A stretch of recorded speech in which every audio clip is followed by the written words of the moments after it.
Have you ever seen a wild reserve park in the middle of a capital city? No, not a zoo, not a museum, but a royal palace, a wildlife reserve, a botanical garden, and Ethiopia's living history all in one place. Welcome to Unity Park, Addis Ababa's most unbelievable transformation. Unity Park sits inside the Grand Palace, built in 1887, once home to 7 Ethiopian leaders from Emperor Menelik to modern times.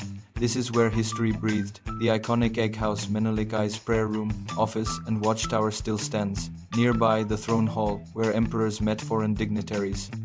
And below it, a basement that tells the darker chapter of Ethiopia's past during the Derg era. Then comes the Unity Archive, 140 years of handwritten history, diplomacy, culture, and governance. One of Africa's only indigenous archives now preserved for the future. Now here's the twist. Unity Park is also a green sanctuary right inside Addis.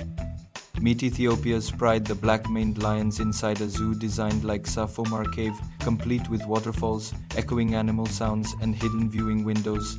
Just steps away, giraffes, zebras, cheetahs, white lions, Galada baboons, and Ethiopia's first aquarium. This isn't captivity, it's habitat-inspired conservation. And then, the Unity Botanical Garden.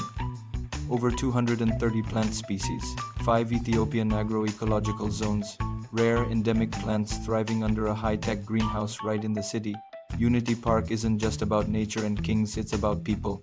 Each regional pavilion tells the story of Ethiopia's nations and nationalities, their culture, music, landscapes, and future potential through immersive visuals and sound.